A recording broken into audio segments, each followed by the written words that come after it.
नमस्कार दोस्तों, अमेरिका में सत्ता बदली है और कई लोगों की किस्मत भी बदली है। किस्मत उन लोगों की बदल गई है जो अमेरिका में लगभग 1.1 करोड़ इन लोगों की तादाद बताई जा रही है जो अमेरिका में अप्रवासी थे और साथ ही साथ जिनके पास कोई कानूनी दस्तावेज नहीं था कि वो साबित कर पाए वो कहां के रहने वाले हैं, कब से अमेरिका में रह रहे हैं। अपनी नागरिकता साबित करने के लिए उनके पास कोई दस्तावेज नहीं थे। इसमें लगभग 5 लाख लोग जो है वो भारतीय मूल के भी बताए जा रहे हैं।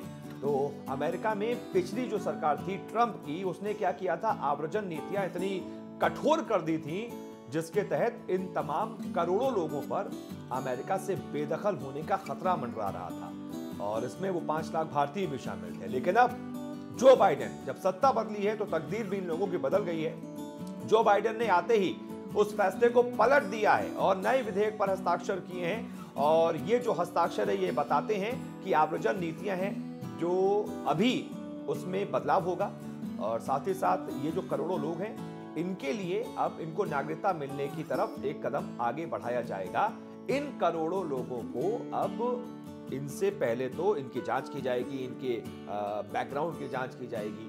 जो तमाम लोग हैं इनको अब बाहर नहीं किया जाएगा। जो बाइडेन ने पहले ही कहा था, ट्रंप ने जब इतनी कठोर नीतियां अपनाई थी तो आपको याद होगा जब डिबेट्स होती थी प्रेसिडेंशियल तो उसमें भी जो बाइडेन ने कहा था कि ये जो आपने अमेरिकी मूल्यों का सत्यानाश किया है ना, इसको मैं पलटूंगा।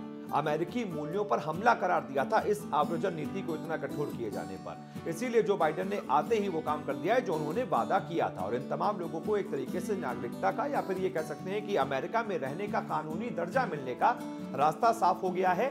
और अब जो भी बुनियादी अनिवार्यताएं हैं वो ये तमाम नागरिक अगर पूरी करते हैं तो या तो उन्हें ग्रीन कार्ड मिल जाएगा या फिर कानूनी दर्जा मिल जाएगा 5 साल तक के लिए रहने के लिए अमेरिका में, और उसके बाद 3 और साल के लिए उन्हें अमेरिका में रहने की अनुमति मिल सकती है। तो ये बहुत अच्छी खबर है, भारतीय लिहाज से भी बहुत अच्छी खबर है क्योंकि इसमें लगभग 5 लाख लोग भारतीय बताए जा रहे हैं जिनके पास कोई कानूनी दस्तावेज यहां पर नहीं था। इसके अलावा जो बाइडेन ने शपथ लेने के बाद सबसे पहले मैं आपको बता रहा हूं आव्रजन प्रणाली को ही पूरी तरीके से बदलने की शुरुआत की है और अपने आदेशों के तहत कई दस्तावेजों पर उन्होंने ऐसे पर हस्ताक्षर किए हैं जो ट्रंप की विवादास्पद आव्रजन नीतियों को बदलने वाले दस्तावेज हैं और मैंने आपको बता ही दिया है कि उसमें सबसे पहले यही है। इसके अलावा मैं आपको बता दूं कि इस विधेयक के तहत जनवरी 2021 तक अमेरिका में किसी कानूनी दर्जे के बिना रह रहे लोगों की पृष्ठभूमि की जांच की जाएगी और अगर वो कर जमा करते हैं, टैक्स जमा करते हैं तो अन्य बुनियादी अनिवार्यताएं भी अगर वो पूरी करते हैं तो उनके लिए 5 साल के अस्थायी कानूनी दर्जे का मार्ग प्रशस्त हो जाएगा या फिर उन्हें ग्रीन कार्ड मिल जाएगा। इसके बाद 3 और साल के लिए नागरिकता उन्हें मिल सकती है। और अमेरिकी सीनेटर बॉब मेनेडिस और लिंडा सांचेज कांग्रेस में पेश किए जाने वाले इस विधेयक को फिलहाल तैयार करने में जुट गए हैं। इसके अलावा एक और फैसला लिया है बाइडेन ने ट्रंप के फैसले को पलटते हुए मुस्लिमों पर से भी बैन हटा लिया है। साल 2017 में ट्रंप ने 7 मुस्लिम बहुल देशों पर यह बैन लगा दिया था। बाइडेन ने इन देशों के लोगों के लिए वीजा प्रक्रिया शुरू करने का आदेश दिया है। साथ ही ये कहा है कि ये प्रयास किए जाएं कि जिन लोगों को इससे नुकसान हुआ है उसकी भरपाई की जा सके।